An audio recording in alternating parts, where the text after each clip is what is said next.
எல்லோருக்கும் வணக்கம். இன்றைய வீடியோவில் கணினியில் SMPS-ஐ எவ்வாறு நிறுவுவது மற்றும் சோதிப்பது என்பதை அறிந்து கொள்வோம். இந்த வீடியோவின் முடிவில் உங்களால் கொடுக்கப்பட்ட கணினியின் SMPS யூனிட்டை நிறுவி சோதிக்கவும், கணினியை இயக்கி அதன் வேலை நிலையை சரிபார்க்கவும் முடியும். இதை நடைமுறை பயிற்சிக்கு தேவையான கருவிகள் மற்றும் உபகரணங்களை சேகரிப்போம். பயிற்சியாளர்களுக்கான கருவி பெட்டி, டிஜிட்டல் மல்டிமீட்டர், ஸ்விட்ச் மோட் பவர் சப்ளை, அனைத்து புறசாதனங்களுடன் PC. கணினியின் CPUவில் SMPS-இன் முக்கியத்துவத்தை பற்றி விவாதிப்போம். ஸ்விட்ச்டு மோட் பவர் சப்ளை என்பது கணினியின் CPUவில் ஒரு முக்கிய அங்கமாகும். SMPS ஆனது ஒழுங்குபடுத்தப்பட்ட வெளியீட்டு மின்னழுத்தத்தை வழங்குகிறது. இது கணினியின் காம்போனன்ட்களுக்கு நிலையான மின் விநியோகத்தை உறுதி செய்கிறது. சென்சிட்டிவ் மின்னணு கூறுகளை சேதப்படுத்தும் மின்னழுத்த ஏற்ற இயக்கங்களை தடுக்க இந்த நிலைத்தன்மை இன்றியமையாதது. பாரம்பரிய நேரியல் மின் விநியோகங்களுடன் ஒப்பிடும்போது SMPS மிகவும் திறமையானது. இது AC மின்சாரத்தை மெயின்களில் இருந்து குறைந்த மின்னழுத்த DC சக்தியாக மாற்றுகிறது. இது ஆற்றல் கழிவு மற்றும் வெப்ப உற்பத்தியை குறைக்கிறது. உணர்திறன் வாய்ந்த கணினி காம்போனன்ட்களுக்கு நிலையான மின் விநியோகத்தை பராமரிக்க இந்த செயல்திறன் முக்கியமானது.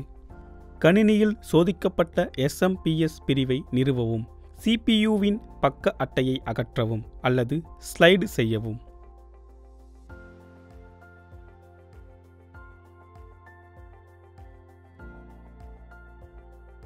பக்க பேனல் அகற்றப்பட்ட பிறகு உங்கள் கணினியின் மதர்போர்டு, மைய செயற்பகுதி, CPU, விரிவாக்க அட்டைகள், குளிர்விக்கும் விசிறி, கேபிள்கள் மற்றும் இணைப்பிகள் போன்ற உள் காம்போனன்ட்களை நீங்கள் பார்க்க முடியும். CPUவில் SMPS-இன் இருப்பிடத்தை கண்டறியவும்.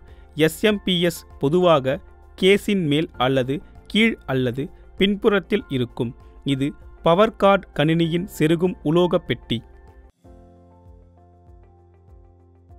பரிசோதிக்கப்பட்ட SMPS-ஐ எடுத்து SMPS-இன் இன்புட் பவர் சாக்கெட் CPUவின் பின்புறத்தில் வருவது போல் அதை சரி செய்யவும். அதை கவனமாக அந்த இடத்தில் திருகவும். அது பாதுகாப்பாக இணைக்கப்பட்டிருப்பதை உறுதி செய்யவும், ஆனால் மிகவும் இறுக்கமாக அல்ல.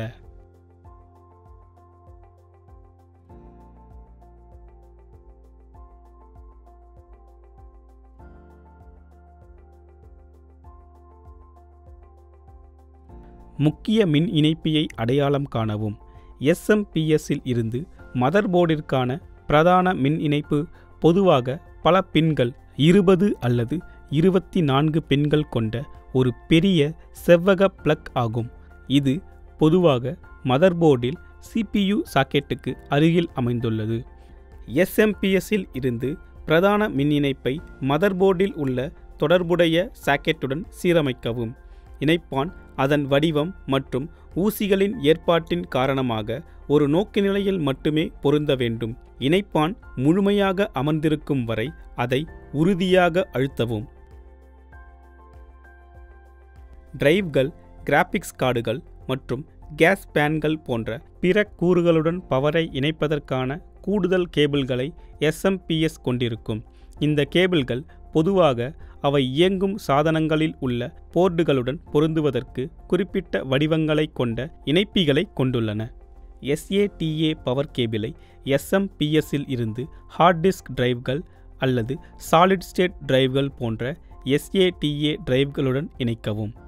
SMPS-இல் இருந்து பெரிஃபெரல் பவர் கேபிளில் குளிர்விக்கும் மின்விசிறியில் இருந்து தொடர்புடைய இணைப்பிற்கு இணைப்பியை பொருத்தவும். சீரமைப்பு சரியாக இருப்பதையும் ஊசிகள் சரியாக பொருந்துவதையும் உறுதிப்படுத்தவும். அனைத்து கேபிள்களும் இணைக்கப்பட்டதும் கேபிள் இணைப்புகளை பயன்படுத்தி கேஸ் உள்ள தளர்வான கேபிள்களை ஒழுங்கமைக்கவும் பாதுகாக்கவும். இது காற்றோட்டத்தை மேம்படுத்த உதவுகிறது மற்றும் கேபிள்கள் மற்ற காம்போனன்ட்களுடன் குறுக்கிடுவதை தடுக்கிறது.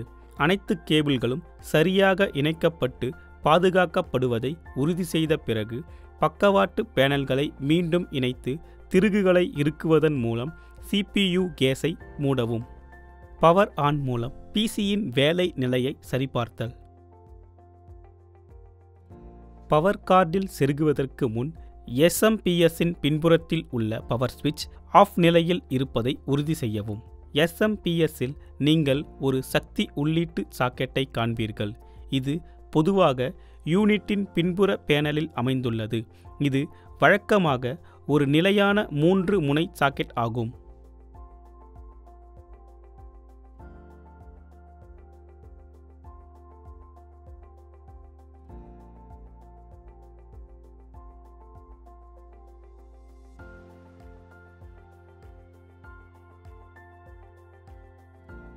உங்கள் கம்ப்யூட்டருடன் வந்த பவர் கார்டையோ அல்லது ஏதேனும் நிலையான கம்ப்யூட்டர் பவர் கார்டு எடுத்துக்கொள்ளுங்கள்.